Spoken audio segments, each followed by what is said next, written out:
Havendo número legal, invocando a Deus pela grandeza da pátria e a paz entre os homens, dou por aberta a sessão.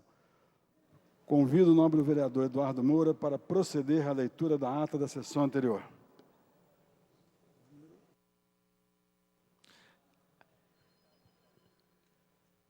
Ata da 89ª sessão ordinária, em 24 de outubro de 2012.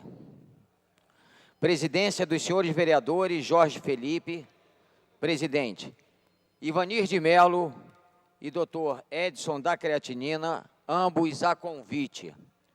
Às 14 horas, com a presença dos senhores vereadores Luiz Carlos Ramos, professor Washington, Paulo Messina, Paulo Pinheiro, Marcelo Piuí, S. Ferraz, Eliomar Coelho, Ivanir de Melo, Jorge Pereira, Dr. Edson da Creatinina, Sônia Rabelo e João Cabral, 12, assume a presidência o senhor vereador Ivanir de Melo e ocupa o lugar de secretário o senhor vereador Dr. Edson da Creatinina, ambos a convite.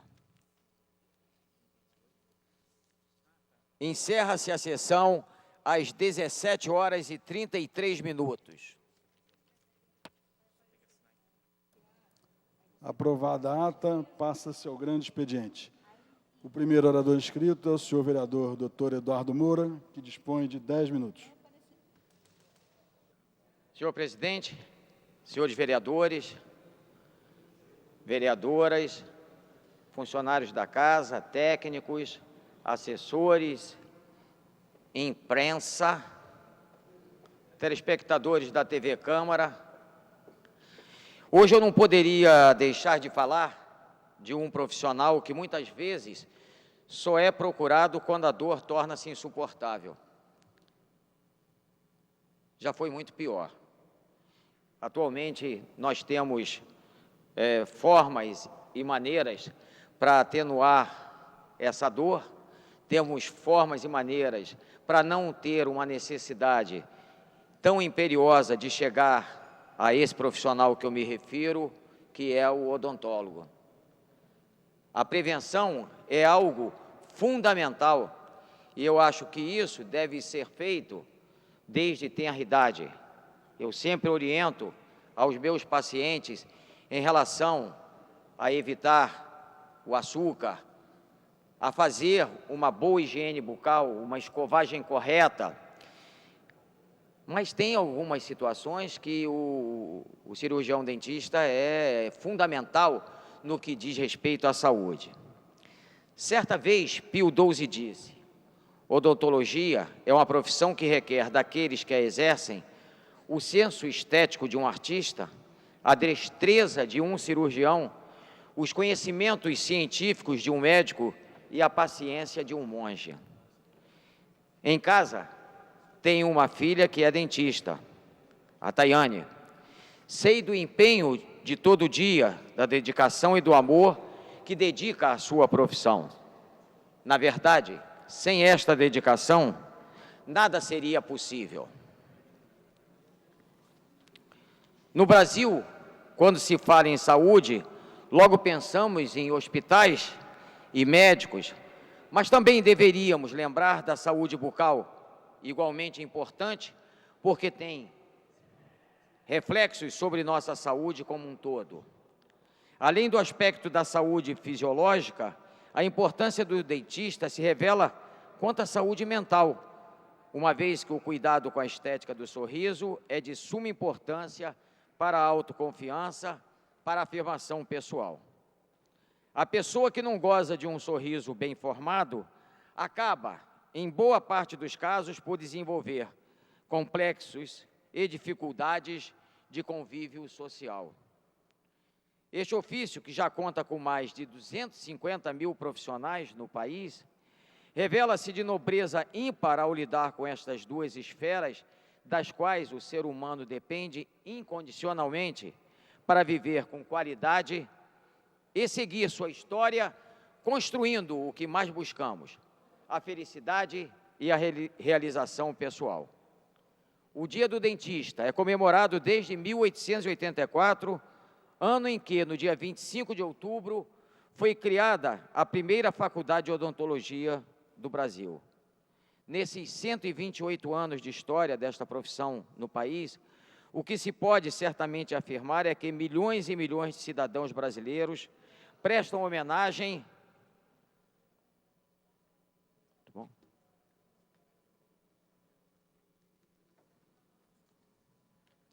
e também gratidão àqueles aos quais devemos parcela significativa da nossa saúde, do corpo e da alma, e para quem abrimos um grande sorriso.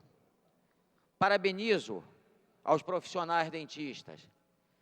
Infelizmente, nós estamos assistindo à necessidade de um movimento por parte do Conselho Regional de Odontologia e por parte do Sindicato dos Odontólogos, que é o movimento de valorização do cirurgião dentista. E temos alguns problemas que nós não podemos deixar, mesmo nessa data festiva, de registrar aqui. Os valores pagos pelas empresas administradoras de planos de saúde dentária, as glosas indevidas e a interferência em tratamentos são objetos de inúmeras reclamações dos cirurgiões dentistas.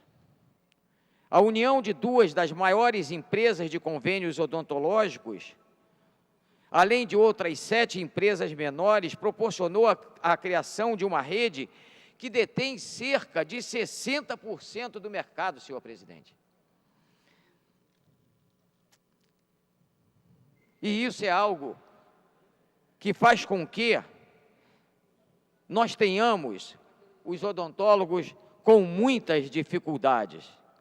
Isso, inclusive, está sendo objeto do CAD, a possibilidade de irregularidade nesse aspecto.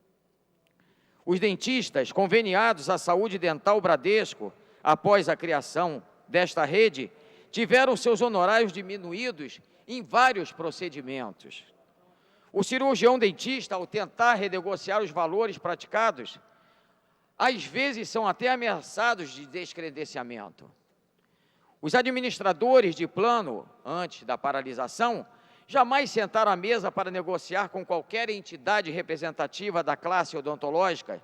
Os responsáveis pelas empresas afirmam que não estavam preocupados com os dentistas, pois ao sair um, vários entrariam. A maior preocupação seria com as ações no mercado. Temos uma evolução nesse movimento, senhor presidente. A tentativa de negociação, sem sucesso, agora parece que nós temos uma luz no final do túnel, que não é pelo amor. Infelizmente, seria muito melhor que fosse pelo amor, seria muito melhor que houvesse um reconhecimento da importância desses profissionais no que tange a nossa saúde, mas não é por amor, é pela dor, é porque estão vendo que, se não resolverem de uma forma, nós teremos outras formas de resolver, formas essa que eu estou engajado e tenho certeza, vários vereadores desta casa.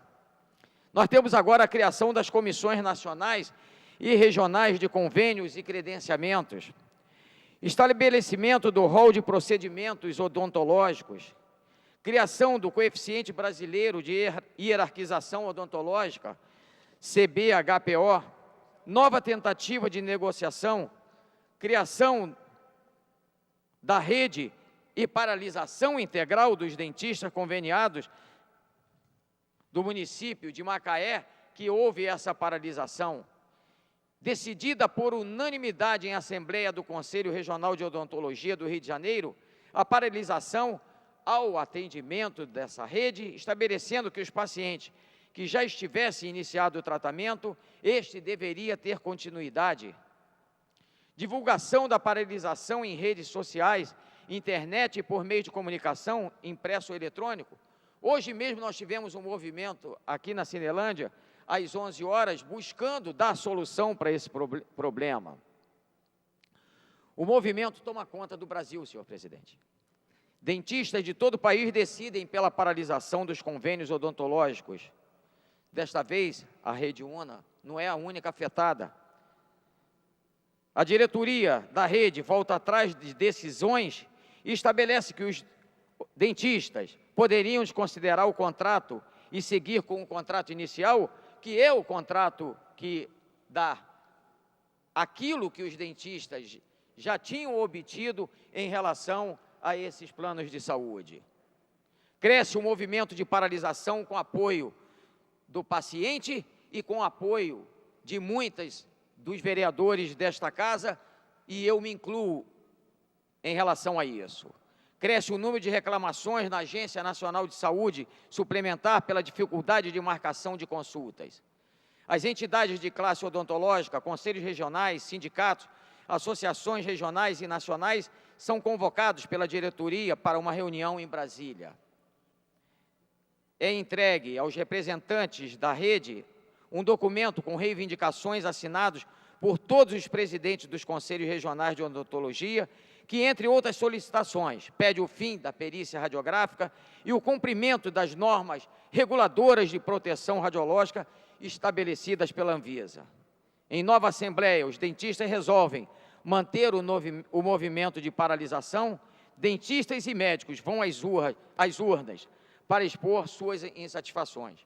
Senhor presidente, nós não poderíamos deixar hoje de dizer o quanto nós apreciamos o trabalho que os cirurgiões dentistas realizam, mas também não poderíamos deixar hoje de dizer esses problemas que foram listados aqui por mim e que nós não podemos deixar que isso continue da mesma forma que vem ocorrendo, porque isso prejudica não só o cirurgião dentista, mas os senhores e as senhoras que estão nos assistindo agora e que têm planos odontológicos. Então, todos são prejudicados. E eu acho que quando a Rede Una e os demais convênios não atendem aos cirurgiões dentistas, eles estão fazendo um mal até para si, porque as pessoas desacreditam no trabalho que tem que ser realizado. Finalmente, eu queria falar para as mães e os pais que estão nos assistindo, que façam uma orientação para as crianças desde o nascimento, que eles já devem adotar alguns cuidados, e desde que a criança tenha alguma condição de entendimento, que ela seja orientada a fazer a escovagem correta dos dentes. E muito cuidado, para encerrar eu queria dizer isso, com o molar, porque existe um dente, o molar dos 6 anos, que é um dente permanente e que às vezes a pessoa pensa que é um dente chamado de dente de leite e não tem a preocupação que deveria ter com esse dentinho. Então, cuidado com o molar dos 6 anos, porque ele, se for extraído, a criança tem uma perda permanente desse seu dentinho, tá? Muito obrigado. Eu gostaria de parabenizar também o Conselho Regional de Odontologia e o Sindicato dos Odontólogos pelo trabalho que vem realizando pela classe. Muito obrigado. Próximo orador inscrito é o nobre vereador Dr. Edson da Creatinina, que dispõe de 10 minutos. Nobre vereador Remon, que preside essa sessão, vereadores presentes, meus amigos Tio Carlos, Eduardo Moura, demais vereadores, assessores e assessoras, público nas galerias, telespectadores da TV Câmara. O edital de concessão do Complexo do Maracanã prevê a demolição da Escola Municipal Friedenreich. Esse nome foi dado em homenagem ao famoso jogador de futebol do passado e que dizem que fez tantos ou mais gols do que o Pelé. Essa escola ficou entre as 10 melhores instituições do Estado no último ranking do Índice de Desenvolvimento da Educação Básica. Segundo a reportagem do Estado de São Paulo, a direção da escola foi surpreendida com a decisão do governo do Estado e não quis se manifestar. A Prefeitura diz que só vai autorizar a derrubada quando outro prédio com as mesmas características do atual for construído. Já falamos da possível derrubada do prédio do antigo Museu do Índio, que fica bem perto dali, como uma medida autoritária com benefícios discutíveis. O complexo do Maracanã é do povo, e o legado deveria ser de quem contribui para o seu funcionamento. Em torno do estádio, milhares de pessoas se exercitam todos os dias, tanto na ciclovia como no estádio Célio de Barros e no parque aquático. Se a moda pegar de verdade, daqui a pouco presenciaremos o grupo vencedor da licitação cercando a calçada. Mas a calçada não é pública? O complexo também era. A escola também era. E isso não impediu que o governo permitisse a demolição dos equipamentos. É um grave precedente e parece que a população da cidade ainda não tomou consciência do risco que corremos ao ignorar nossa história e entregar de mão beijada nosso patrimônio. Exemplos, no entanto, não faltam. Como sugestão para aplicar os lucros da concessão, que parece ser irreversível, sugiro a compra de medicamentos da farmácia do governo do Estado, que funciona na Praça 11. Pacientes renais crônicos que fizeram o transplante reclamam da dificuldade de encontrar os remédios, de que não podem prescindir. Então vão buscar nos hospitais onde fizeram suas operações. Atendo muitos pacientes no Hospital Pedro Ernesto, onde trabalho, para buscar a medicação que a farmácia deveria disponibilizar. Isso é um precedente muito grave e há cerca de 20 anos eu presenciei o desespero de dezenas de pacientes que foram transplantados no Hospital Pedro Ernesto e que lá chegavam dizendo que a farmácia não estava disponibilizando os remédios imunossupressores.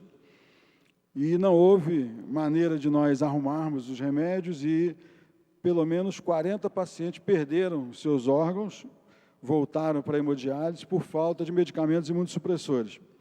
Eu recebi aqui no gabinete, semana passada, no começo dessa semana, alguns pacientes que, desesperados, falavam da falta desse medicamento, de alguns medicamentos imunossupressores, e eles começam a dividir as doses, a tomar menos remédios, e eu falo com conhecimento de causa que esses pacientes podem ficar, no máximo, 24 horas sem um remédio imunossupressor. Não só é a perda do enxerto, como a volta desse paciente à hemodiálise, muitas vezes o óbito. Segundo me informaram ontem, parece que a Secretaria de Saúde voltou a entregar os remédios. Checaremos isso mais tarde. O mesmo acontece com pessoas que precisam de tratamento contínuo para lúpus e para hepatite C. Ambas as doenças em que o paciente precisa de tratamento permanente. Os medicamentos estão em falta e os funcionários alegam que não foi feita a licitação para a compra dos remédios e não há previsão de quando esses medicamentos de uso contínuo vão chegar. Esse é o paradoxo, né, que nós assistimos todos os dias nessa cidade, enquanto se enaltece as obras gigantescas a custos bilionários, os pacientes perdem as suas vidas e perdem seus transplantes por falta de alguns míseros centavos que poderiam ser destinados à Secretaria de Saúde para comprar os remédios. Se ficar muito difícil, outra ideia seria abastecer com fraldas as farmácias populares, já que o artigo é raríssimo. Os usuários reclamam que há meses o produto sumiu das prateleiras. É uma falta de respeito com o cidadão. O que nós falamos durante esses 2 anos... Você me concede uma parte, quando o senhor terminar o raciocínio? Pode. O que nós falamos durante esses 2 anos aqui nesse microfone foi o descaso da Secretaria Municipal e Estadual de Saúde com os pacientes desse estado, e nós diariamente recebemos pedidos de internação de pacientes que estão nas UPAs, que vão às clínicas da família, que são muito bonitas, mas atendem a um número restrito de pacientes. As emergências continuam lotadas e o prefeito está mais preocupado em colocar chips nos jalecos dos médicos, dizendo que os médicos não trabalham. Esse estado continua lamentável e eu espero que alguma coisa seja feita. Por favor. Senhor vereador, Vossa Excelência coloca esse problema em relação à falta de medicamentos. Eu acho que tem determinadas situações que nós podemos até relevar. Essa que Vossa Excelência traz hoje, eu acho que nós, não só eu, ou o tio Carlos, ou o doutor Eduardo Moura, nenhum de nós pode admitir que isso aconteça. Eu acho que nós temos, senhor presidente, que estar ombreados, devemos estar ombreados, para que essas coisas não ocorram em hipótese alguma. E se estiverem ocorrendo, eu acho que nós temos que tomar providências aqui, através da casa, não só através da Comissão de Saúde, mas através de todos os vereadores, que eu tenho certeza que nós teremos um número grande de vereadores que vão trabalhar em função para que isso não ocorra. Os problemas são muito sérios e Vossa Excelência sabe disso muito melhor do que eu, porque a vossa área precípua. Então, nós não podemos admitir que isso aconteça. A pessoa que fez um transplante voltar para fazer hemodiálise, a pessoa que tem lúpus, que tem hepatite e que pode ter atenuado a sua patologia, ficar à mercê da doença recrudescida, porque o medicamento não está sendo fornecido, e o Sistema Único de Saúde, e o SUS, isso não está garantido constitucionalmente? Então, eu gostaria de ser comunicado, e tenho certeza que não só eu não estou querendo não estou querendo atestado de bom mocismo, mas eu tenho certeza que a grande maioria dos vereadores aqui vão se insurgir contra esse tipo de situação. Muito obrigado. Eu agradeço a intervenção e peço àqueles vereadores que têm mais intimidade com o prefeito Eduardo Paes que intercedam em função da falta de medicamentos para os nossos pacientes. Obrigado. O próximo orador inscrito é o senhor vereador Tio Carlos. O vereador Tio Carlos dispõe de 10 minutos. Boa tarde, senhor presidente, aos demais companheiros presentes, a todos os demais. Antes, queria registrar, senhor presidente, quer dizer, hoje, noto a ausência do nobre companheiro doutor Ivanir de Mello, lamentar que seu irmão faleceu e por isso que ele se encontra, quer dizer, ele não está presente hoje e o enterro, inclusive, será no cemitério de Ricardo Albuquerque, hoje às 16 horas. Então, esse registro importante lamentar o falecimento do irmão do nobre companheiro. Queria agora aproveitar a oportunidade, senhor presidente, de parabenizar o jornal O Globo pela revista, pela matéria que foi vinculada na revista de circulação nos domingos dentro do jornal O Globo, que fala das festas que realmente tem como um atrativo maior a bebida, o álcool, seja ele a cerveja, seja ele a tequila, seja a bebida qual for, realmente tem acontecido, isso já não é de hoje, posso até dizer, eu que trabalho com eventos há muitos anos, já tive até a triste oportunidade de ter, em alguns eventos promovidos por mim,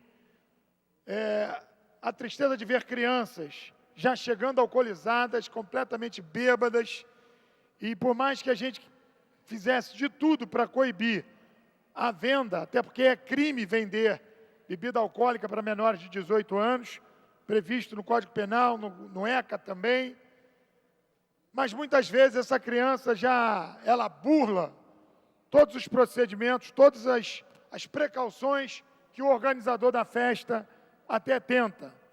Por exemplo, no bar, que a pessoa, para comprar a bebida, apresente a carteira de identidade. E nós, infelizmente, sabemos que muitos falsificam carteiras de estudantes, documentos de identidade. Alguns pais, às vezes, são cúmplices desta relação, porque na ânsia de não ver o seu filho fazer uso da bebida na rua, ele incentiva que seu filho beba em casa, achando que vai ser mais seguro. Claro que quando esse jovem que tem contato direto com o álcool em casa, às vezes até por iniciativa do próprio pai, digo aqui exemplos daquele pai irresponsável que molha a chupetinha na cerveja e já dá para o bebezinho dizendo, olha que bonito, meu filho já é pinguço. Esse registro é muito lamentável. E essa matéria retrata claramente que não só se tratando de criança e adolescente, mas as festas para adulto, hoje as atrações, quer dizer, os atrativos de chamar o público, está na bebida. Então aqui tem depoimentos e até de produtores, e eu posso me incluir, quando lá, há mais de 20 anos, quando comecei a fazer festa também para adulto, criei algumas festas que tinham também, assim, o atrativo da bebida, e um dia fiz uma reflexão. O que eu estava contribuindo para o lazer, para a diversão daquelas pessoas? E parei com aquilo, porque é muito triste.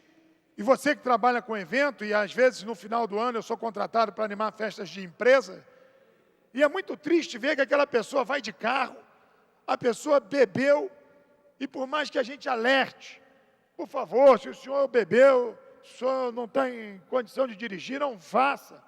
Mas mesmo assim, ele assume o volante, e a gente pode aqui dizer que só rezando para que essa pessoa chegue ao seu destino. Então, essa matéria retrata a irresponsabilidade de muitos organizadores, comerciantes, que vendem bebida, distribuem bebida para menores. Eles estão cometendo um crime gravíssimo. E fico, às vezes, assim, do outro lado, muito preocupado, nobre presidente, porque não se querem saber mais quem vai cantar na festa, qual é a atração musical, qual é a maior atração das festas hoje, qual é o preço da bebida.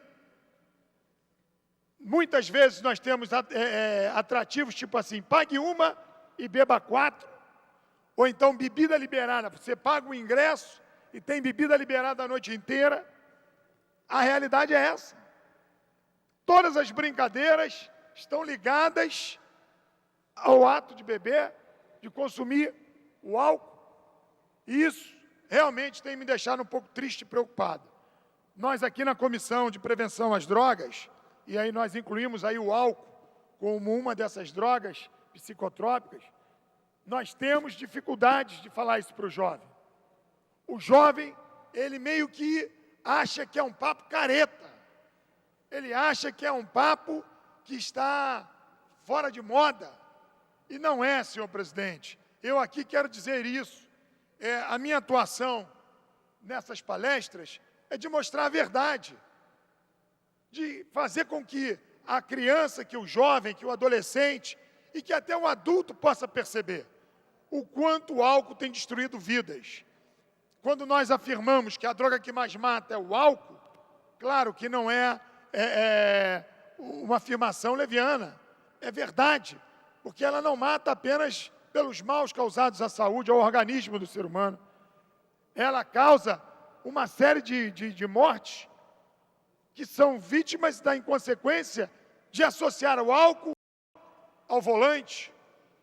Do álcool, por exemplo, aquelas brigas que muitas vezes são por motivos de nada. Olhou para minha namorada, eu não gostei, e aí juntam 5, 6 e acabam praticamente destruindo, matando uma pessoa. Então eu quero chamar a atenção, e aqui venho dizer que reconheço que é difícil. A pessoa que tem mais de 18 anos, ela tem a liberdade, não é como nos Estados Unidos, que também lá, né, a bebida alcoólica é para maiores de 21 anos, mas também lá tem o grande consumo entre os jovens nas próprias residências. Então é um problema sério, que temos que ter exatamente a proposta de orientar essa juventude, orientar aquele jovem que tem ainda o seu cérebro em formação. Nós temos que ter essa necessidade de fazer campanhas de prevenção. E é claro, eu sei que o dinheiro, e nós quando aqui falamos e criticamos, nobre presidente, o fato dos nossos ídolos fazerem propagandas de bebida, quando pega-se a Sandy. Claro que a Sandy, o público-alvo dela, não é aquele que tem maior de 18 anos, aquele maior de 18 anos. O público-alvo é aquele adolescente de 12, de 13, de 14, 15 anos. Por isso que a Devassa, a cerveja, foi buscar a Sandy. Quando se busca os atletas, não estão se buscando, por exemplo, o Anderson Silva à toa. Todos nós sabemos que é incompatível o alto rendimento de um atleta com o consumo do álcool. Quando nós alertamos o atleta para esse ato de irresponsabilidade, nós queremos exatamente isso, que possa ser feito com um critério de responsabilidade. Ninguém aqui está proibindo, ou ninguém está aqui contra a pessoa beber a cervejinha dele no final de semana, ou enfim. Mas colocar cada vez mais isso no dia a dia de uma criança, isso não é só um crime, isso é uma maldade, e nós precisamos agir. E o que nos compete no Legislativo Municipal é a ação de prevenção. Então eu queria aqui deixar registrado que sirva de alerta para muitos pais, e eu aqui digo, quando produzi eventos, tinha essa preocupação, mas a coisa foge do controle. Porque por você dar a pulseira para a criança, aliás, para o maior de 18 anos, para ele ter acesso à compra no bar, esse vai lá e compra e entrega para o menor. Então, não basta apenas essa ação de preocupar-se com a ação de colocar os cartazes, é proibida a venda para menores de 18 anos, mas nós temos que estar atentos. E por isso é importante o juizado de menores, é importante que haja realmente ações nesses eventos, para que possa justamente, pelo menos os menores serem preservados. Festas de 15 anos, eu parei de fazer também. Eu tinha uma casa de festa na Barra da Tijuca, e cheguei um dia lá, tinha uma enfermaria que parecia, enfim, tinham crianças completamente alcoolizadas, e eu perguntei, mas quem deixou essas crianças beberem? Tio Carlos, eles trouxeram de casa. E uma das crianças estava em coma, adolescente, em coma alcoólico. A mãe dele chegou, eu fui o primeiro a receber, e a mãe desesperada falou, meu filho não bebe, meu filho toma remédio controlado. E a mãe procurando quem deu bebida para o filho. Com certeza, senhora, não fui eu. Mas, infelizmente, existe a pré-night, que eles vão para o posto de gasolina, eles fazem a pré-night, já chegam completamente alcoolizados nesses eventos. Então, essa matéria retrata a verdade. E eu quero chamar a atenção de todos, para os meus pares, mas que todas as pessoas possam realmente contribuir para que a gente possa criar uma cultura de paz, de alegria, de lazer, de diversão, sem estar ela atrelada única e exclusivamente o ato do consumo do álcool. Essa é a minha colocação. Espero que no próximo mandato a Comissão de Prevenção às Drogas possa também ter mais possibilidades de avançarmos, principalmente indo às escolas, às faculdades, para que a gente possa debater e, principalmente, entrar com a prevenção e mostrando claramente o que a droga, de uma maneira geral, e aí eu estou especificando, o álcool faz na vida da pessoa. Quem quiser saber o que o álcool faz, olha, por exemplo, o nosso querido Adriano, um ídolo do esporte, tendo dificuldade de dar prosseguimento à sua carreira, ele mesmo já disse, e numa frase infeliz, quem é que não... Todo jogador bebe. No Fantástico, numa matéria, isso foi vinculado pela imprensa. Então, que o Adriano, se Deus quiser, vai vencer, de novo vai recuperar a sua forma e vai ser um exemplo. Não esse exemplo que está aí, porque até então o álcool tem acabado com uma carreira brilhante de um jovem que pode contribuir muito para servir do exemplo positivo e não do exemplo negativo do álcool. Mais uma vez eu agradeço, peço desculpa por ter me excedido no tempo e eu tornarei a me reescrever para concluir aqui os meus pensamentos. Muito obrigado. O próximo orador inscrito é o senhor vereador Remon, que dispõe de 10 minutos. Senhor presidente, senhoras e senhores, senhores vereadores, vereadoras, pessoal que nos acompanha pela TV Câmara, nós ontem tivemos aqui a audiência pública do orçamento para a educação. O que o orçamento do município prevê em 2013 para ser aplicado na educação, investido na educação. E é investido mesmo. O presidente Lula dizia que cada real investido em educação, nós economizaríamos muito em segurança pública, em saúde, em outras políticas. E é real que o investimento na educação ele precisa ser respeitado e, mais que isso, precisa ser ampliado. Durante a audiência pública, nós recebíamos aqui uma delegação da China, de políticos da China, e eles confidenciaram ao presidente da casa que lá na China, os orçamentos municipais, 4% do PIB municipal, que o cálculo é diferente do nosso aqui, né? 4% do PIB municipal é aplicado em educação. Então, nós precisamos de ver e rever o investimento em educação no município, para que, de fato, a educação seja cada vez mais, avance cada vez mais e seja cada vez mais aquilo que vem ao encontro, que vai ao encontro de nossas crianças e adolescentes, para dar a elas condições de tomarem suas vidas nas mãos e, portanto, serem pessoas que contribuem para a transformação do mundo, que é esse o papel da educação. Durante a audiência pública da educação ontem, do orçamento para a educação, eu também fiz algumas ponderações. Falei sobre as classes hospitalares. 2 médicos me antecederam na fala aqui, o doutor Edson da Creatinina e doutor Eduardo Moura, e ambos falaram, um falou sobre a questão do profissional que celebra hoje, o profissional dentista, profissional da área de saúde. O doutor Edson depois falou sobre a falta de medicamentos que tem levado à morte por uma falta de investimento mínimo. E eu, quando falava ontem na audiência pública de orçamento para a educação, eu dizia que também na questão da saúde há uma interligação muito estreita entre educação e saúde, e que nós não podemos deixar isso, de certa forma, esvaziar. Eu lembrava ontem o que é no Rio de Janeiro causa e motivo para a gente elogiar, mas ao mesmo tempo é para nós motivo para que a gente possa pensar, acender uma luz, para ver se de fato não temos que avançar, que é a discussão das classes hospitalares. Imagine só, vereador, uma criança com doença crônica, que fica hospitalizada há 2 anos, numa unidade hospital, às vezes sai, vai em casa e volta no dia seguinte.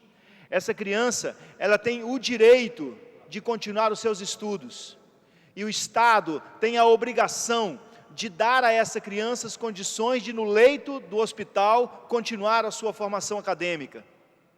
E quando essa criança alta tiver da classe hospitalar, do hospital, aliás, ela estará acompanhada por uma escola de referência, que é presente na unidade hospitalar, para que a criança continue no seu processo acadêmico.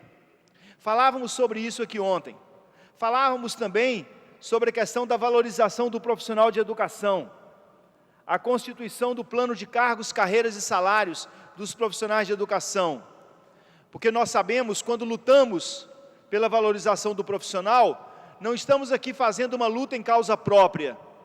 Não é só porque sou professor, mas é uma luta para nós entendermos que quando o professor é valorizado, a educação é valorizada. Quando o professor é valorizado, a criança que está na ponta, é ela que recebe o benefício. E falávamos ontem também, além das crianças com doença crônica, falávamos também sobre educação especial. E eu, particularmente, tenho para mim muito clara a questão da inclusão. Toda criança pode ser incluída. Agora, não é qualquer inclusão. Há crianças que necessitam de estar numa classe especial. Há crianças que não conseguem acompanhar, ou que não podem acompanhar o dia a dia de uma classe, onde as crianças, onde uma professora lida com 20, 30, 40 crianças. A inclusão, ela se dá quando a escola se estabelece no propósito, no desejo sincero de construir equipamento adequado para acolher todas as crianças. Uma sala com os instrumentos multifuncionais, com os equipamentos, com o professor se comunicando adequadamente com o aluno.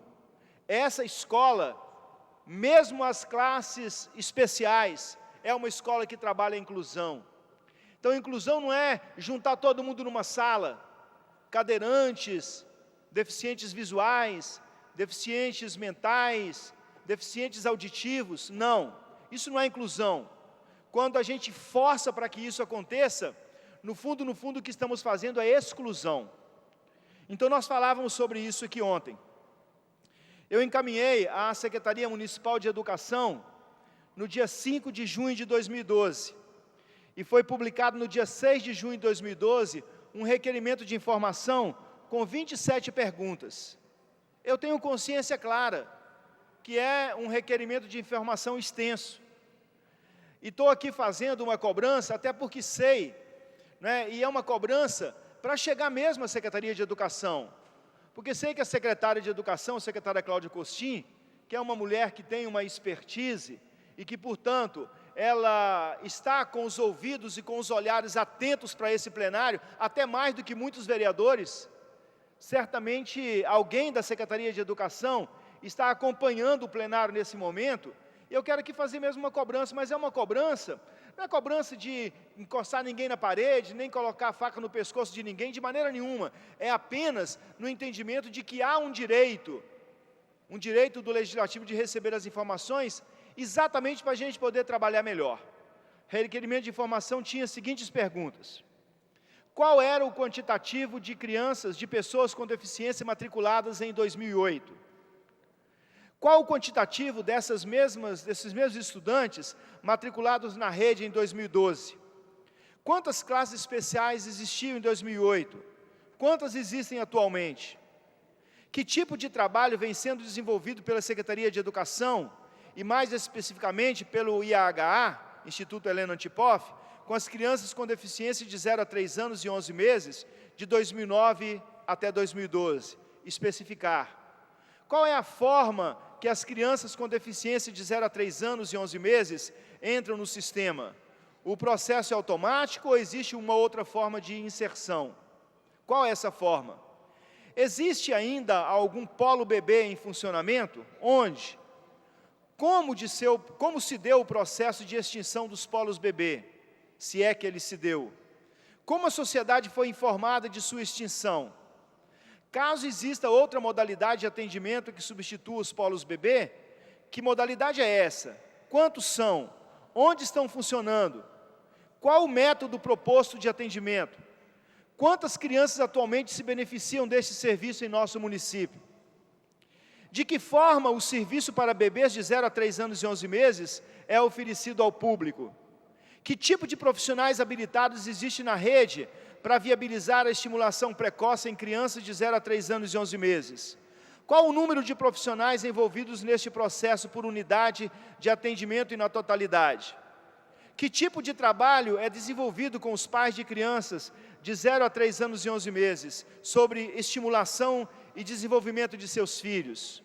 Quem eram os professores responsáveis pelas 120 classes especiais desfeitas em nosso município? Quais eram as escolas onde existiam essas classes e quem eram os respectivos alunos? Onde se encontram atualmente esses alunos e professores? Estou na 11ª pergunta, senhor presidente. Meu tempo está extinto. E esse requerimento é o requerimento de número 2707 de 2012. Portanto, Secretaria de Educação, eu queria aqui fazer um apelo, e não estou fazendo nenhum apelo com nenhum tipo de afronta ou de briga com a Secretaria com o Executivo, não. Muito pelo contrário, o meu desejo é de parceria sempre, mas é parceria beneficiando o processo de educação da cidade.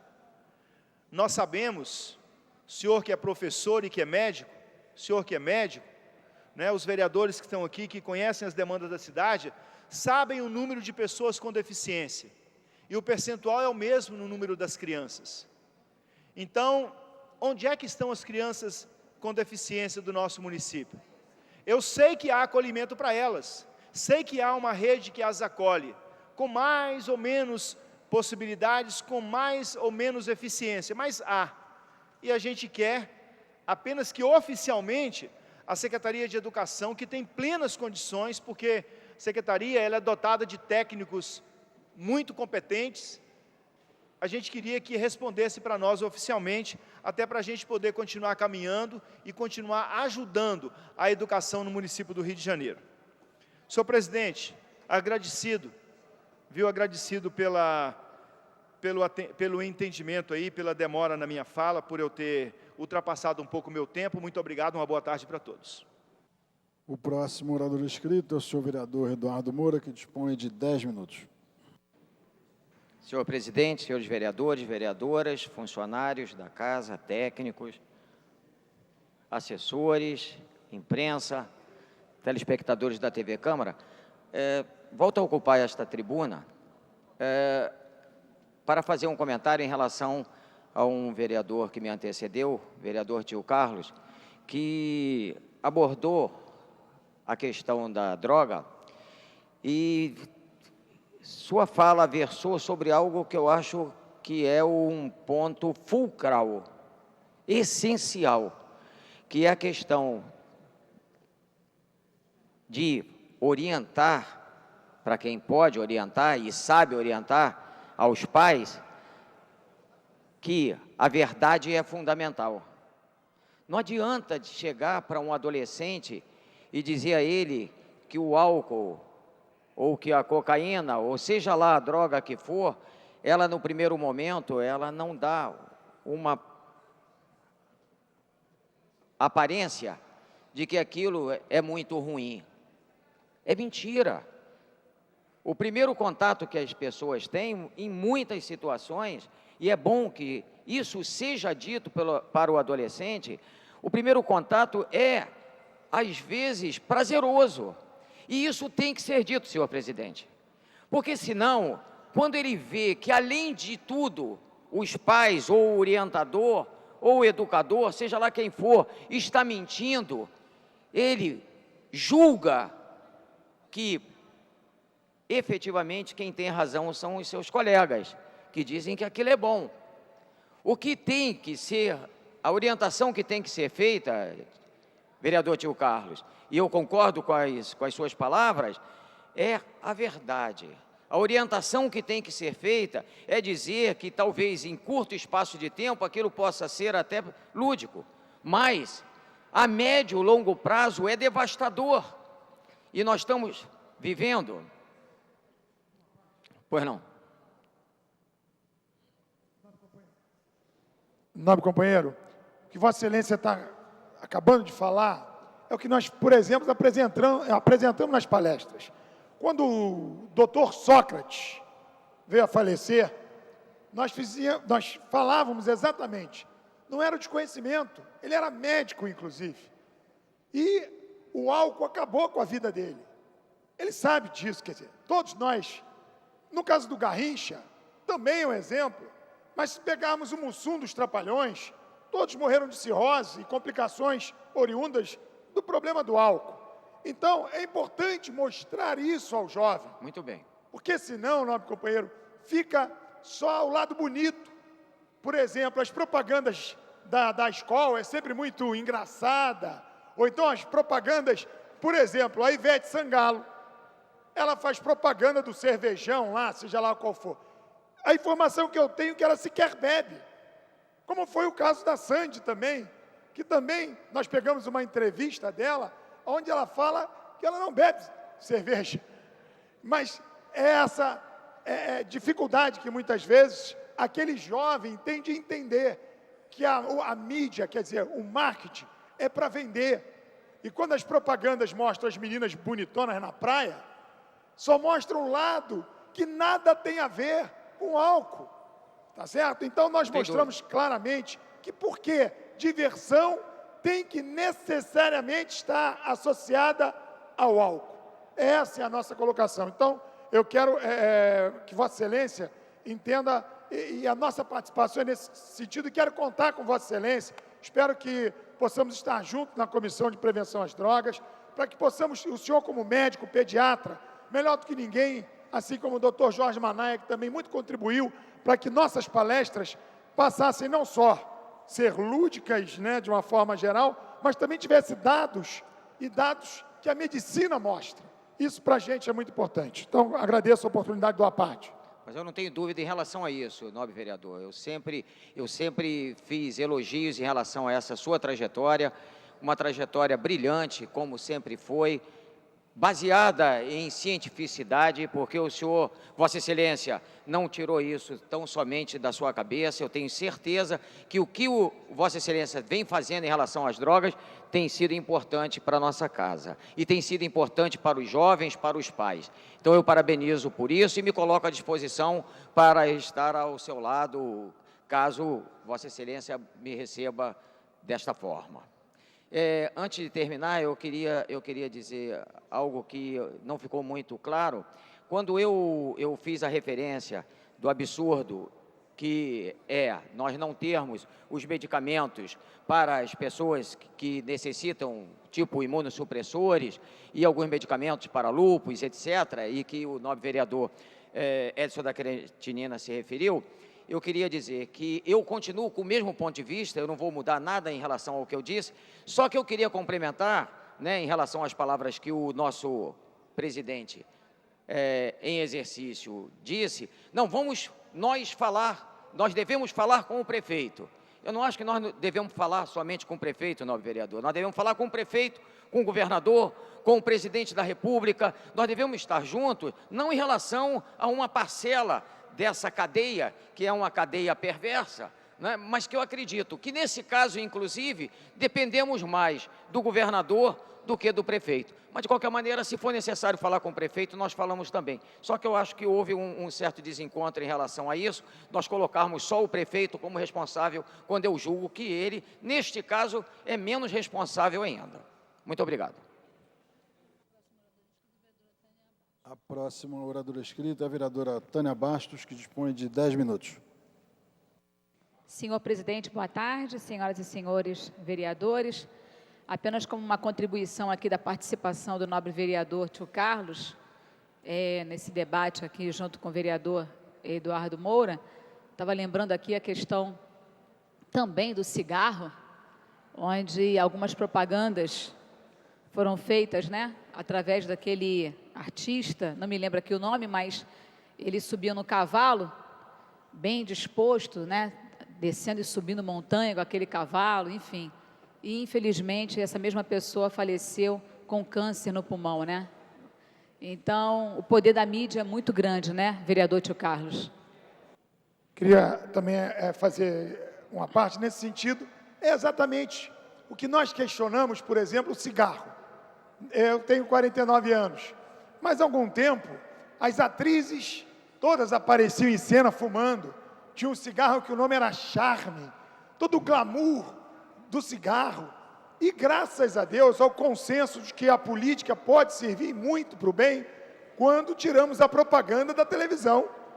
Houve um enfrentamento grande, um lobby muito forte, mas é entender e mostrar que o cigarro é exatamente isso. O cidadão lá, que era excelência, mostrava, era o cigarro Marlboro, não é isso? Morreu. E o cigarro, assim como o álcool, não constrói absolutamente nada de bom para a pessoa. É uma droga e nós temos aí as estatísticas do Instituto Nacional do Câncer que mostra isso. Então, que a propaganda, e aí é uma luta, eu sei que é muito difícil a gente tirar a propaganda do álcool da televisão, até porque, nobre vereadora, os maiores eventos esportivos, a própria Copa do Mundo, que acontecerá no Brasil. Patrocinado. Um dos compromissos é a volta da bebida nos estádios, que já tinha sido retirada e é um retrocesso.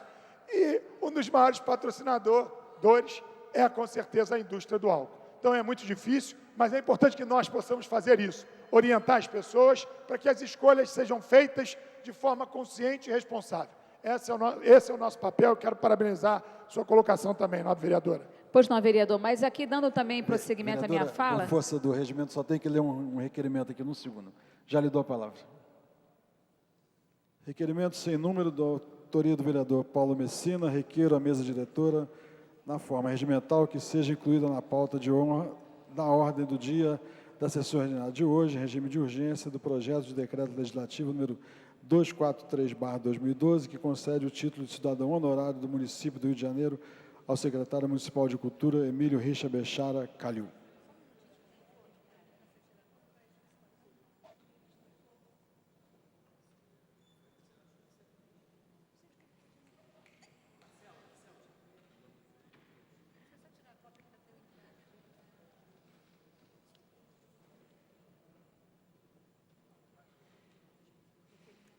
E o requerimento da autoria da vereadora Tereza Berger requer à mesa diretora, na forma regimental, regime de urgência, a inclusão na ordem do dia semanal do projeto de lei 552-A-210, que estabelece diretrizes para a inclusão educacional de alunos com deficiência, transtornos globais de desenvolvimento e altas habilidades, superdotação e da outras providências.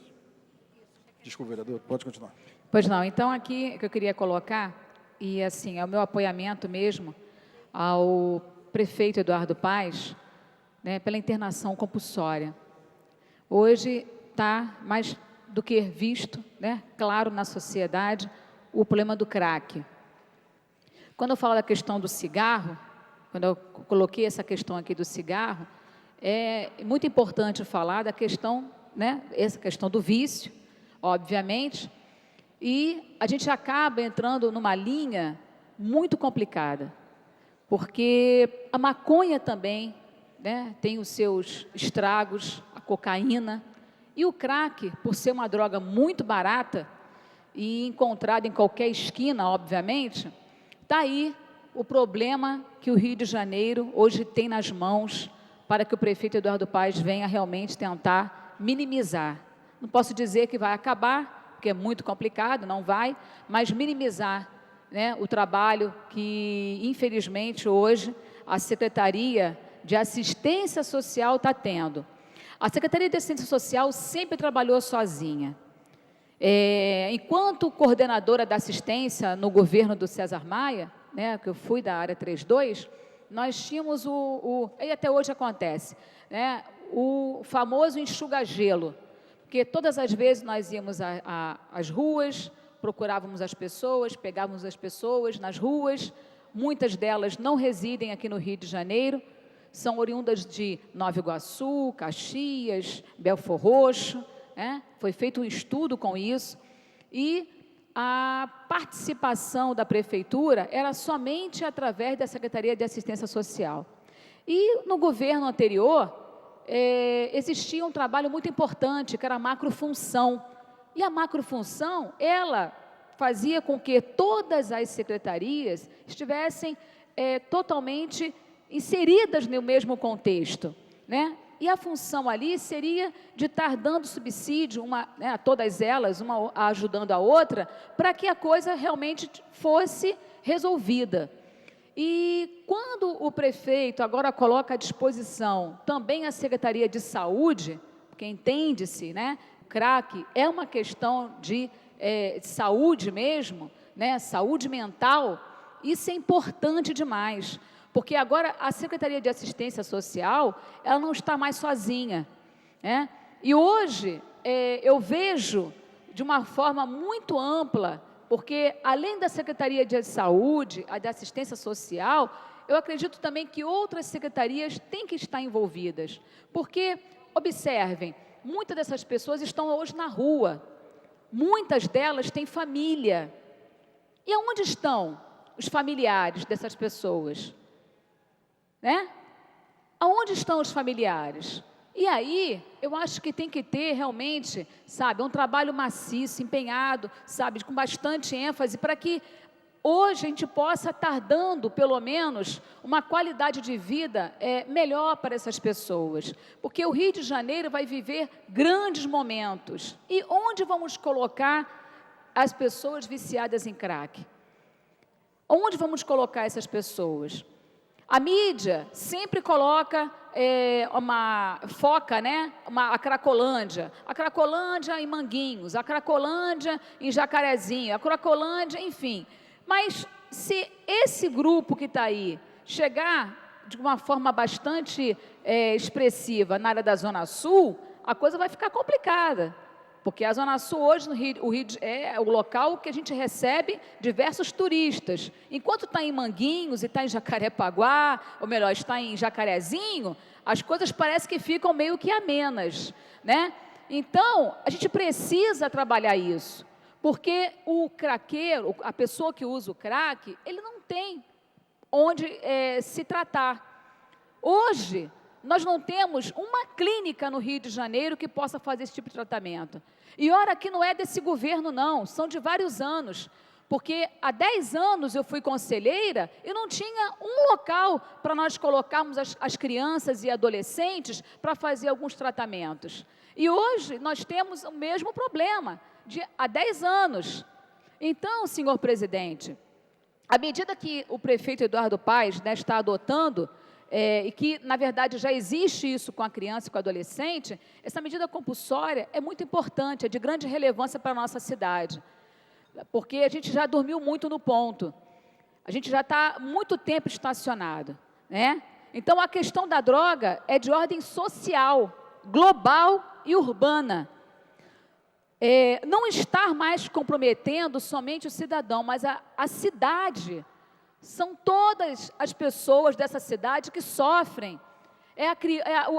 O cidadão no sinal que é abordado por eles, um local que você passe com seu carro e você observa todos eles ali de uma forma, sabe, animal, vamos colocar assim, um tratamento totalmente complicado, entendeu? Você olha para aquela pessoa, você sente uma degradação muito grande na vida dela. E elas não têm como chegar e dizerem assim, eu vou me tratar. Porque elas estão totalmente já inseridas no contexto da droga, que não conseguem ter nem mesmo um avanço de pensar, né, na sua autoestima, enfim, não existe isso, tá? Então, assim, o prefeito, né, tem o dever de se posicionar como representante do município. Ele tem que fazer valer. Ele tem que, com uma certa forma, ser incisivo. E não podemos esperar mais. E essa participação das secretarias, né, através dos seus funcionários, através, enfim, de toda a parte vinculada a uma estrutura física e também a estrutura humana, é muito importante para que nós possamos desenvolver uma política pública em cima, né, dessa questão dos craques, né, das pessoas que estão viciadas em craques. Então, não há dúvida que entre o direito de ir e vir do cidadão e o direito à integridade psicossocial, bem constitucionais, irá sempre prevalecer o direito à vida do usuário, justificando a medida adotada. Óbvio, a gente não pode esperar apenas que aquela pessoa que está doente, ela venha achar que a gente vai esperar alguma coisa, um retorno melhor dela. Não vai ter retorno nenhum. Não terá retorno. E os abrigos, eles não podem fazer absolutamente nada pelo direito de ir e vir. Então, com essa medida, né, que o prefeito está tomando, é muito importante, é importantíssimo para que as coisas venham realmente mudarem, tá? Então, aqui eu venho parabenizar o prefeito por dividir a responsabilidade do combate às drogas entre as secretarias municipais de assistência e de saúde. E cabe ressaltar que a assistência social sempre trabalhou sozinha, mas nunca foi suficiente, eu acabei de citar aqui. Então, precisamos da solidariedade de todos para elaborar um plano de ação emergencial, a fim de garantir o direito à saúde, mediante políticas sociais e econômicas que visem a proteção dos cariocas. Agora, é necessário que esta ação de relevância pública seja efetiva. O próprio prefeito reconhece a falta de estrutura adequada para dar conta de tantas internações forçadas e anunciou que irá realizar um estudo para saber quais regiões onde serão instaladas novas clínicas de tratamento e a reformas das já existentes. Então, a sociedade aguarda que esta atitude seja tomada o mais rápido possível, para que o Rio de Janeiro honre realmente o título de cidade maravilhosa. Essa é a proposta do prefeito, que eu aplaudo, né? É uma proposta que acredito que toda a sociedade carioca tem aí contribuído, está apoiando o próprio prefeito, né? E esta casa também não pode ficar omissa. Essa atitude do prefeito Eduardo Paes, ao qual muitos estão aí até criticando a atitude dele. Mas eu quero saber se esses que estão aí criticando o prefeito, né, instituições estão criticando o prefeito Eduardo Paes, se elas têm alguma outra proposta. Porque se a discussão será ampla, né, como nós estamos trazendo aqui para esta casa, então que estes também venham apresentar suas propostas, para ver se é melhor, de repente, não ter a internação compulsória ou ter, né, enfim, Então, aqui, senhor presidente, quero agradecer a oportunidade e parabenizar mais uma vez o prefeito Eduardo Paes. O próximo orador inscrito é o vereador Tio Carlos, que dispõe de 10 minutos. Então, senhor presidente, eu me inscrevi para concluir, aproveitando que a nova vereadora Tânia Bastos acabou de falar, exatamente o que nós já levantamos algumas vezes aqui nessa tribuna. O crack, que na verdade as pessoas às vezes não sabem, porque o crack é cocaína, isso quer dizer, pior ainda, é o lixo da cocaína, né? O crack tem sua origem nos Estados Unidos e hoje, quando está no Brasil, já está no Brasil há algum tempo, houve, por parte da organização criminosa, né, uma rejeição inicial em ocupar o mercado das drogas aqui no Rio de Janeiro, mas em São Paulo, aquela organização criminosa já tem o crack há muito tempo.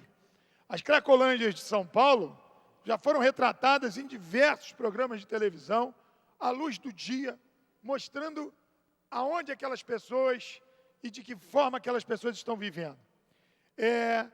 Inicialmente, nobre presidente, nobre companheira Tânia Bastos, o crack veio substituir o solvente e a cola de sapateiro para aquela população de rua, que muitas vezes busca esse recurso para espantar o frio, a fome, enfim.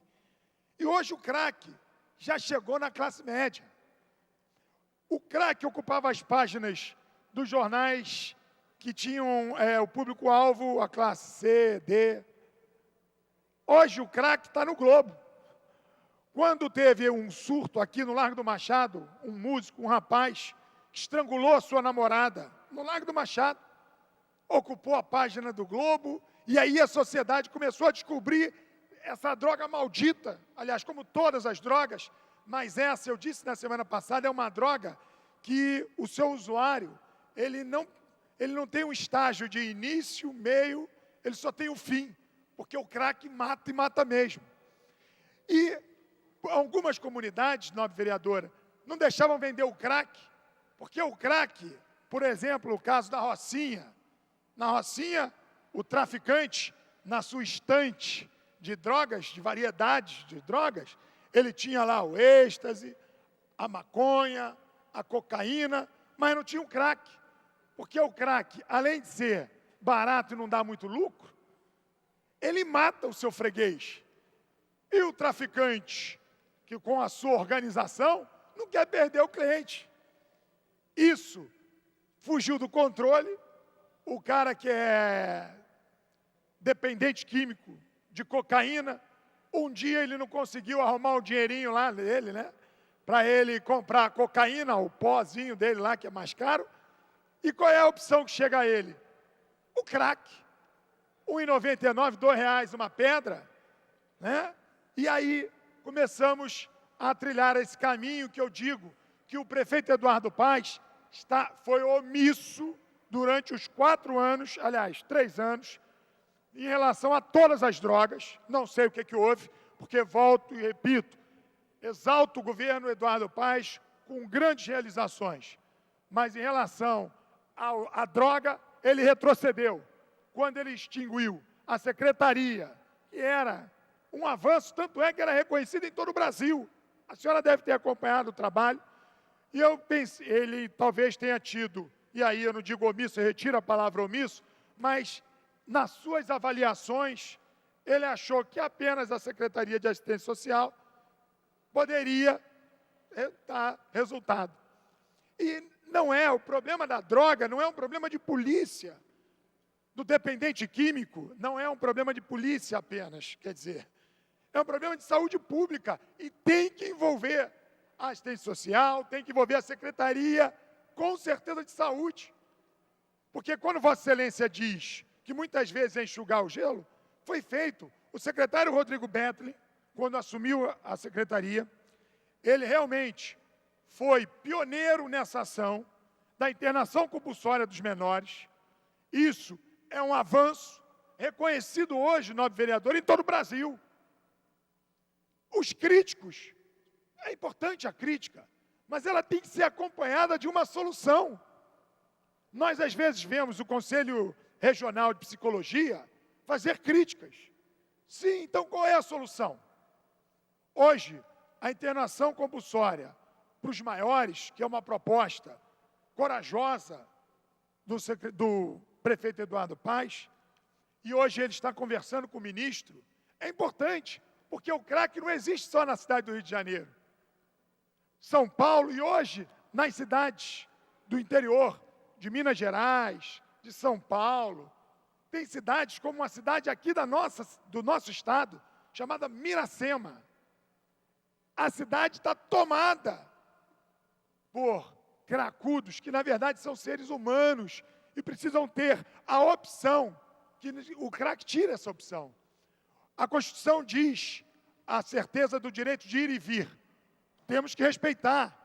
Mas quem está naquela condição não tem hoje outra saída a não ser uma internação compulsória. Com certeza, vereadora. Nobre vereador, quando você falou da questão da extinção da secretaria, eu me lembro muito bem da secretária municipal de prevenção às drogas, a senhora Mirna, que era a secretária que estava na época, né, com o prefeito César Maia. A Mirna, ela era uma pessoa totalmente capacitada, gabaritada, uma senhora que, um trabalho seríssimo, fora até do Brasil, palestrante, ela fazia palestras fora do Brasil. Era uma pessoa espetacular, e até hoje ela faz esse tipo de palestra, né, falando sobre a questão das drogas.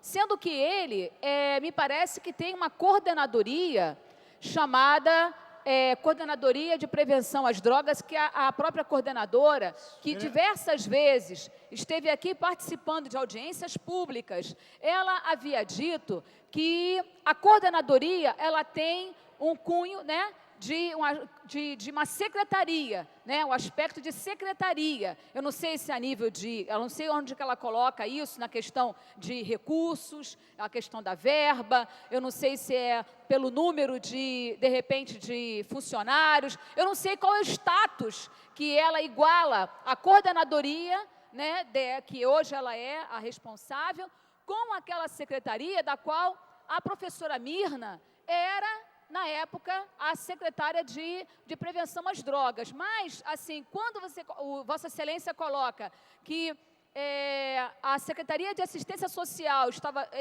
trabalha sozinha, está aí fazendo um trabalho, né, praticamente aqui sozinha, mas onde que fica a questão da coordenadoria de prevenção, então, de drogas, já Vossa Excelência é um dos membros da comissão, porque aí eu fico aqui agora meio que sem entender, né? Eu posso esclarecer, nobre vereadora.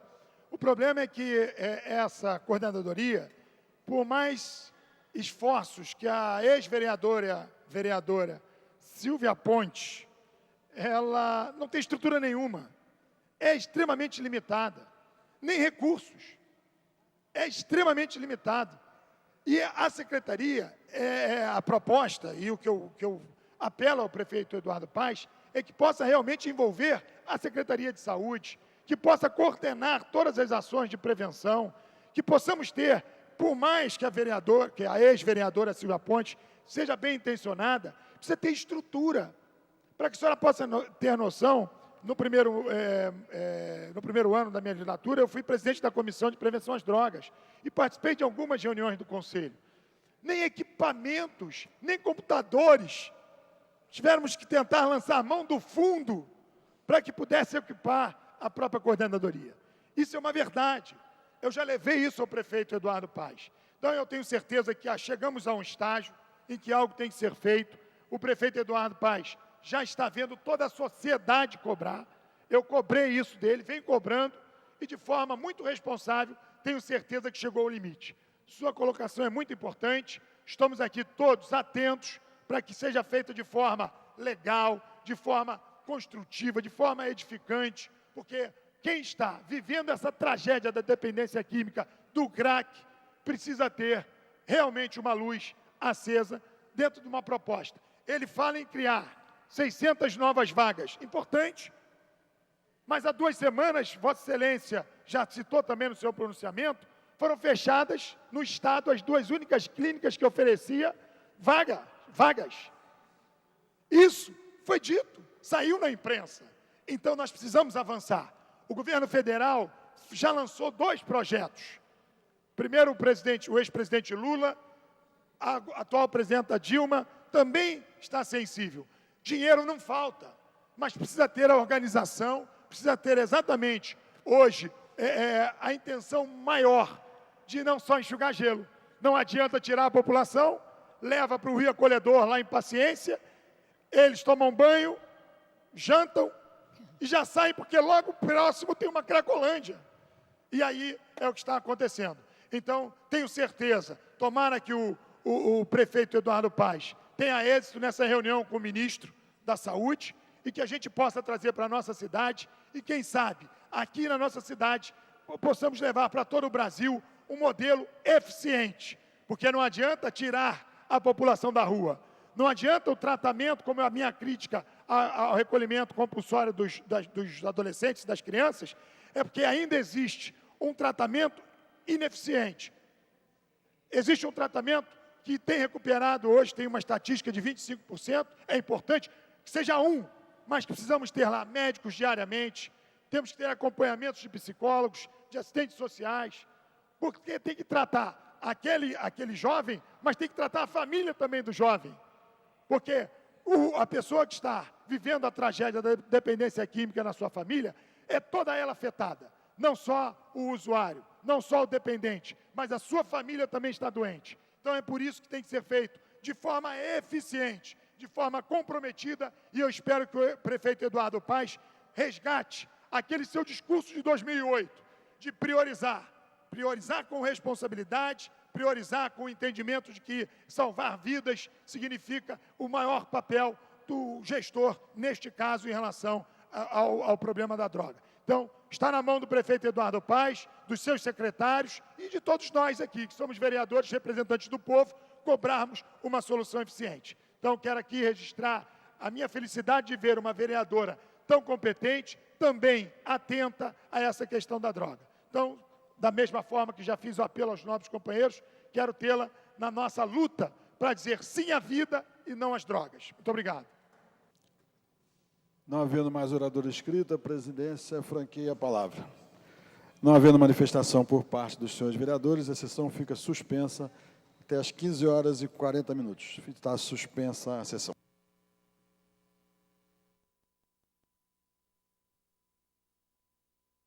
Está reaberta a sessão. Terminada a primeira parte do grande expediente, passa-se a segunda parte.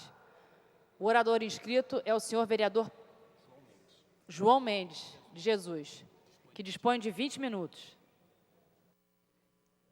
Senhora Presidenta, senhoras e senhores, vereadoras, vereadores, todos os presentes, cumprimento-os cordialmente ao tempo em que afirmo que é com muita alegria que retorna a esta tribuna democrática, pertencente à Casa do Povo Carioca, após período das eleições municipais de 2012, que apesar de difíceis e repletos obstáculos, transformou-se ao mesmo tempo em uma experiência única, ímpar, e que fez com que eu, candidato do Partido Republicano Brasileiro, aprendesse muito com a parcela da população mais humilde e necessitada dos serviços do poder público desta Prefeitura do Rio de Janeiro.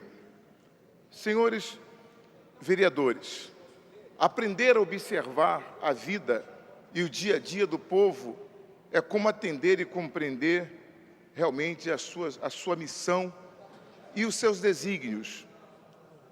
O nosso Senhor Jesus Cristo, no decorrer de sua vida, Ele mostrou que os pobres, os humildes, os necessitados, os oprimidos, os enfermos e os injustiçados foram e são suas prioridades, pois que é o Senhor de uma consciência infinita e que reflete a sabedoria divina no que concerne à piedade, à comiseração, à compaixão, à compreensão e ao perdão a todos aqueles que integram a humanidade e que expiam seus sofrimentos durante suas existências, claro, já sobre os ombros do nosso grande mestre.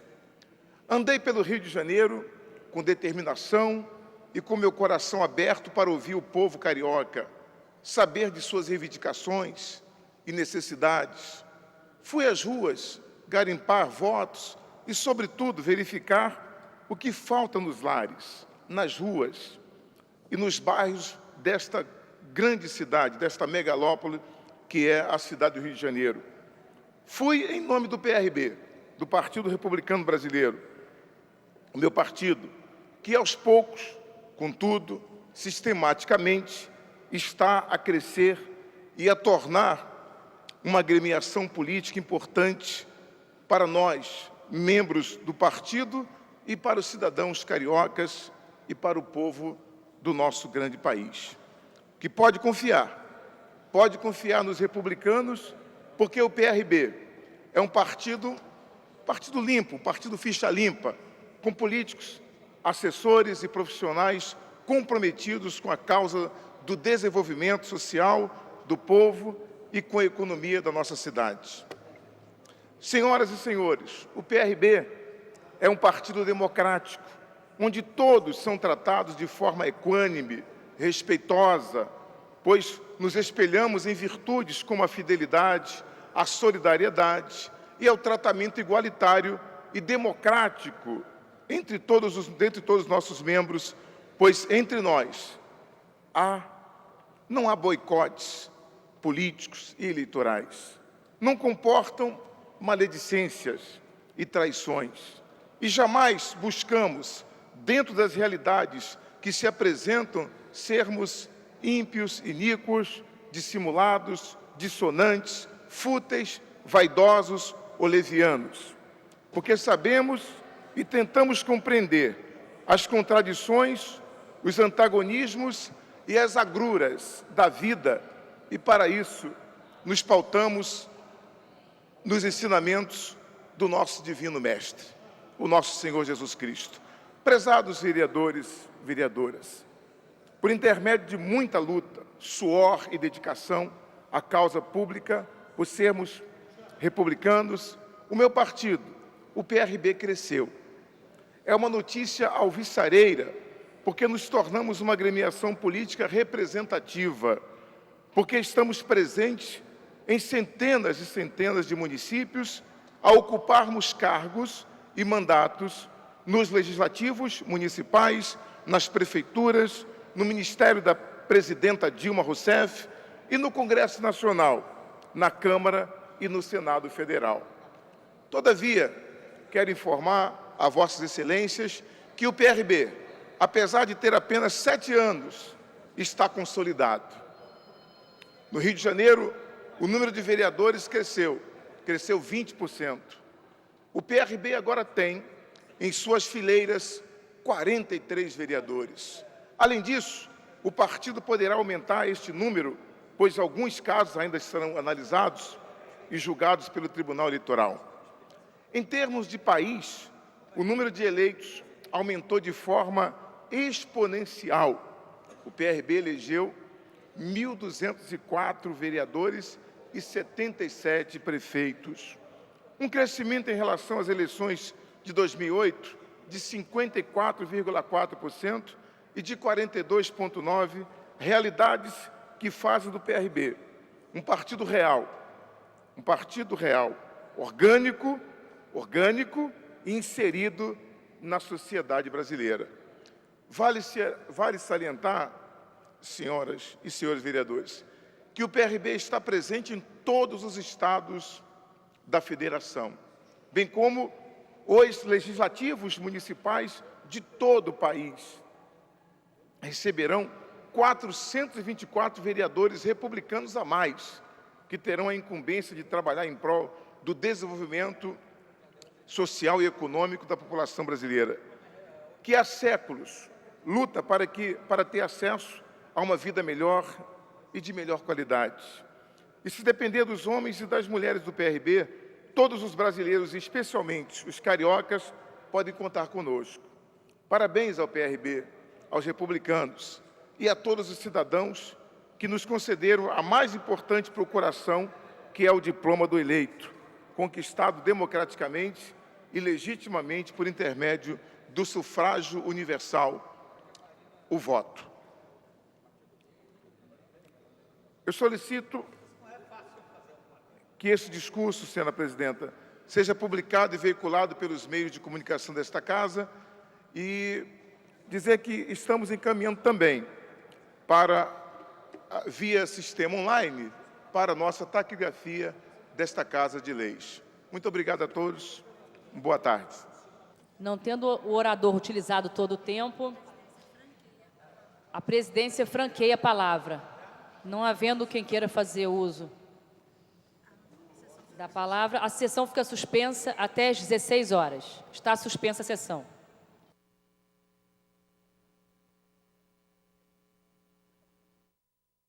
Está reaberta a sessão. Esgotado o tempo destinado ao grande expediente, passa-se ao prolongamento. A mesa dará ciência das proposições recebidas. Requerimento do vereador Paulo Messina. Requer a mesa diretora, na forma regimental, que seja incluída na pauta da ordem do dia da sessão ordinária de hoje, em regime de urgência, o projeto de decreto legislativo número 243 de 2012, que concede o título de cidadão honorário do município do Rio de Janeiro ao secretário municipal de Cultura, Emílio Richa Bechara Calil. Senhores vereadores que aprovam, permaneçam como estão. Aprovado. Requerimento da senhora vereadora Tereza Berg. Requeiro a mesa diretora, na forma regimental, em regime de urgência, a inclusão na ordem do dia do projeto de lei número 552-A de 2010, que estabelece diretrizes para a inclusão educacional de alunos com deficiência, transtornos globais de desenvolvimento e altas habilidades, superdotação e da outras providências. Senhores vereadores que aprovam, permaneçam como estão. Aprovado. Requerimento do nobre vereador Dr. Eduardo Moura.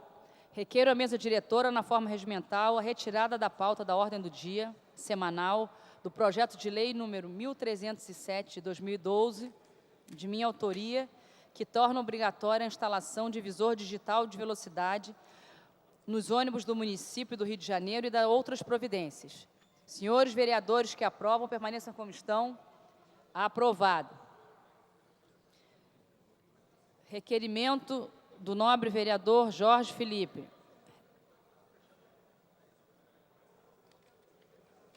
E da mesa diretora. Requeremos, na forma regimental, a concessão do conjunto de medalhas Pedro Ernesto, a Ana Lúcia Arraes de Alencar, excelentíssima senhora ministra do Tribunal de Contas da União. Senhores vereadores que aprovam, permaneçam como estão. Aprovado. Requerimento número 1303, de 2012, de autoria do nobre vereador Dr. Jorge Manaia. Requeiro a mesa diretora, na forma regimental, a concessão de conjuntos de medalha do mérito Pedro Ernesto a Guilherme Nogueira Schleder, respondendo pelo expediente da Secretaria Municipal da Casa Civil, por relevantes serviços prestados em prol da sociedade civil carioca. Senhores vereadores que aprovam, permaneçam como estão. Aprovado.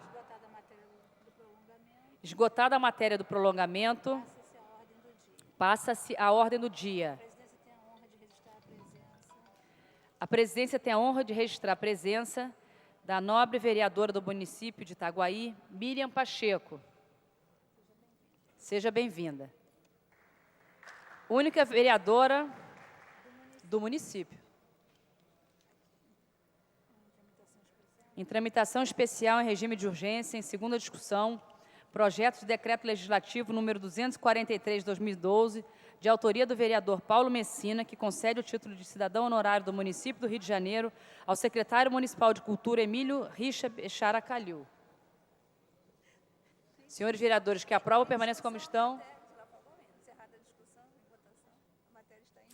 A matéria está em discussão. Não havendo quem queira discutir, encerrada a discussão. Em votação. Senhores vereadores que aprovam, permaneçam como estão. Aprovado. Fica dispensada a redação final. e o projeto segue a autógrafos.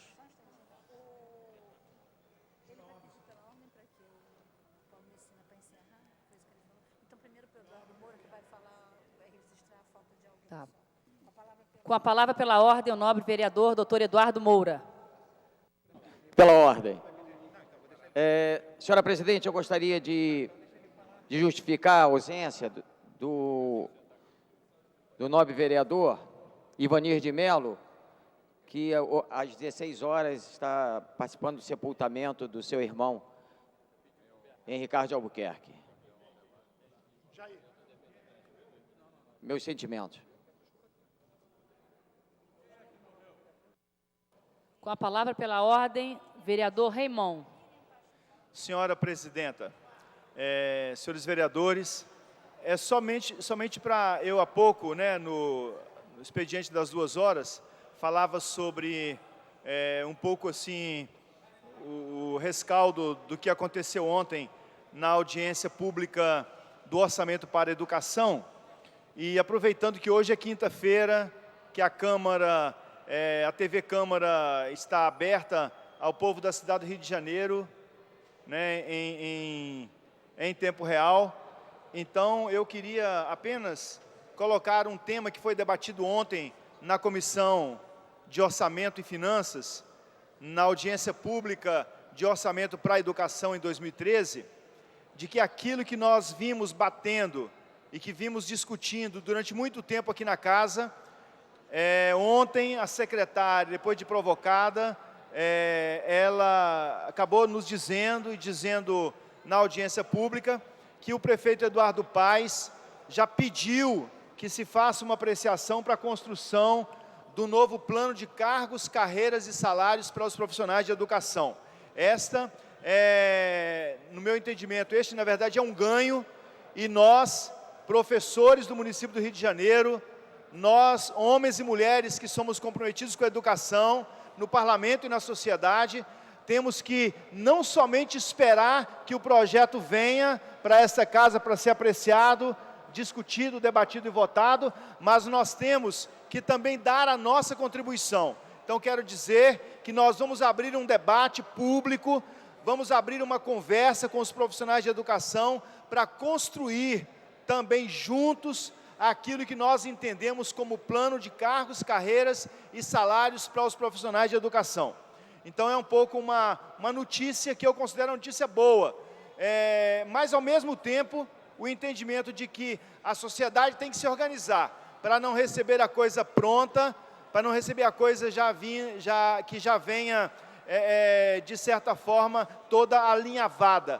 A sociedade tem que participar desse processo de discussão para construir coletivamente, entre profissionais, famílias, sociedade que se interessa pela educação no município do Rio de Janeiro, para nós darmos conta de um plano de cargos, carreiras e salários que venha ao encontro daquilo que é direito dos profissionais de educação para a melhoria da educação no município do Rio de Janeiro. Obrigado, senhora presidenta. Pela ordem, nobre vereador Tio Carlos. Senhora presidente, eu gostaria de pedir que a casa pudesse fazer um minuto de silêncio em homenagem ao irmão do nobre companheiro, Dr. Ivanir de Melo, que faleceu ontem, está sendo sepultado agora às 16 horas. O senhor Jair Martins de Melo. Gostaria de pedir à senhora que pudesse proceder a esse minuto de silêncio. A presidente acolhe a solicitação do nobre vereador Tio Carlos e vamos conceder 1 minuto de silêncio.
Para a comunicação de liderança. Para a comunicação de liderança, vereador Eliomar Coelho. Nobre vereadora Patrícia Amorim, que preside os trabalhos desta sessão. Senhoras vereadoras presentes, senhores vereadores presentes, funcionários, imprensa, companheiros e companheiras que ocupam as dependências da galeria. Bom, inicialmente, aproveitar essa comunicação de liderança para falar sobre a intervenção feita aqui pelo nobre vereador Reimon. Nobre vereador Reimon, na legislatura passada, eu fui autor de um projeto elaborado coletivamente, com a participação de profissionais da área da educação, com membros da direção do CEP, trabalhamos exatamente a elaboração de um projeto cujo objetivo era exatamente dar aos profissionais da área de educação um plano de cargos, carreiras e salários. Era um projeto que foi todo desenvolvido pelo nosso mandato. Mas eu não quis que tivesse só a assinatura do nosso mandato. Busquei contato com os membros da Comissão de Educação, solicitei a eles exatamente o oferecimento e querendo a aceitação deles de uma coautoria e outros vereadores. Mas isso foi apresentado, tivemos várias reuniões sentados aqui com a liderança do governo e o certo é que não foi para frente de forma alguma, mas eu espero que agora, quem sabe, isto poderá acontecer. Porque realmente, se existe uma categoria injustiçada na cidade do Rio de Janeiro, é exatamente a categoria dos profissionais da área de educação. Infelizmente, é uma vergonha o salário que essas pessoas percebem, é uma vergonha as condições que lhes são oferecidas exatamente para o exercício das suas funções. Nós entramos numa cozinha de uma escola, de repente você encontra duas pessoas somente, não é? Para carregar caldeirões enormes. E é claro que 2 meses depois a pessoa está toda arrebentada, pede licença, ou seja, é um olhar totalmente ausente da Prefeitura da cidade do Rio de Janeiro, do alcaide Eduardo Paes, em relação exatamente à política de educação da cidade do Rio de Janeiro. Mas o que eu queria me deter é sobre uma demanda que chegou hoje no nosso gabinete, apesar de já ter sido publicada uma matéria no jornal o Globo a respeito de uma obra que está sendo feita no bairro Santa Teresa, especialmente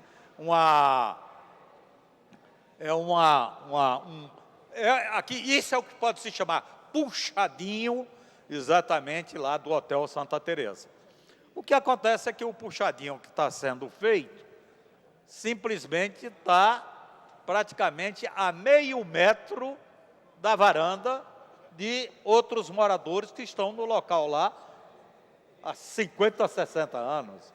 Então, isso é um verdadeiro absurdo, porque é um desrespeito. Primeiro, a prefeitura ter autorizado aquele tipo de obra. Como é que se autoriza uma obra que a ser erguida essa obra, então praticamente mexe com tua vida como um morador antigo da área?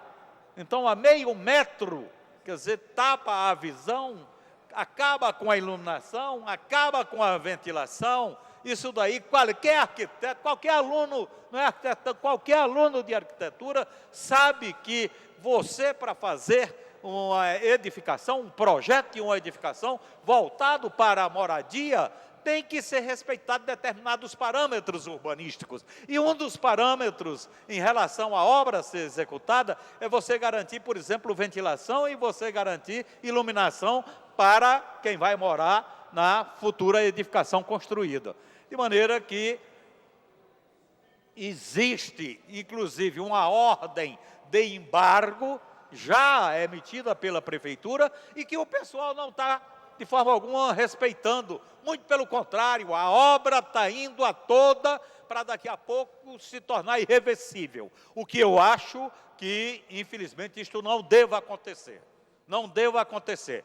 Esse negócio de obra irreversível, que passa por cima das leis existentes, que passa por cima de uma legislação urbanística, que passa por cima de direitos garantidos do cidadão e da cidadã de morar numa cidade com uma vida onde exista o mínimo de dignidade, nós não podemos de forma alguma tolerar esse tipo de coisa. Esta casa aqui tem que conseguir uma forma de acabar com esse tipo de procedimentos que não condiz nada em relação à garantia das condições de vida que merece exatamente o cidadão e a cidadã cariocas. Eram essas considerações que eu gostaria de fazer. Espero que seja tomada providência. Não, tem uma multa aplicada. Aumente o valor dessa multa. Jogue lá 500 mil por dia para ver se daqui a pouco eles acabam. Porque aí ou paga ou vai para a dívida ativa, e indo para a dívida ativa, vamos exatamente tomar conta desse hotel Santa Teresa. Quer dizer, tem que agir de forma enérgica, não agir para inglês ver. Senão fica um negócio muito complicado, na medida que a gente vem aqui e a Prefeitura diga, eu não tenho nada mais a ver com isso daí, vocês têm que ir para a Justiça, porque tudo que nós tínhamos que fazer, já fizemos, que foi solicitar o embargo da obra e que esse embargo não está acontecendo. Então, não é isso que eu espero. Eu quero exatamente que sejam tomadas providências que garantam o direito daqueles moradores, são exatamente 2 apartamentos, que garanta o direito desses 2 moradores, desses apartamentos, exatamente ter garantido condições dignas de viver na cidade do Rio de Janeiro, no bairro de Santa Teresa. Era essa a comunicação de liderança que eu gostaria de fazer, exatamente as considerações. Com a palavra, pela ordem, nobre vereador Paulo Messina. Nobre presidente Patrícia Amorim, caros colegas, de fato, o vereador Eliomar Coelho, estaremos aí ombreados nesse caso. O Hotel Santa Teresa não é a primeira vez que acontece isso. Para quem não sabe do caso, o hotel já fez isso no passado, já entregou um projeto, depois rapidamente fez todas as modificações internas ao projeto e as coisas acontecem na velocidade mais rápida do que a Justiça consegue agir. Quando age, a obra toda já está feita. Presidente, a nobre vereadora Tereza Berger pede para avisar que ela está, por motivo de doença, ausente da sessão de hoje. E vendo o quórum prejudicado, peço que Vossa Excelência proceda à verificação de quórum. A presidência vai proceder à verificação de quórum. Peço aos senhores vereadores que ocupem seus lugares. A verificação será por bancada. Primeira bancada. 4 senhores vereadores. Segunda bancada. 2 senhores vereadores. Terceira bancada. Nenhum senhor vereador. Quarta bancada. 4 senhores vereadores. Mesa 1. Total 11 senhores vereadores. Não há quórum para dar continuidade aos trabalhos. A presidência, antes de encerrar, convoca a sessão ordinária para a próxima terça-feira, às 14 horas. Está encerrada a sessão.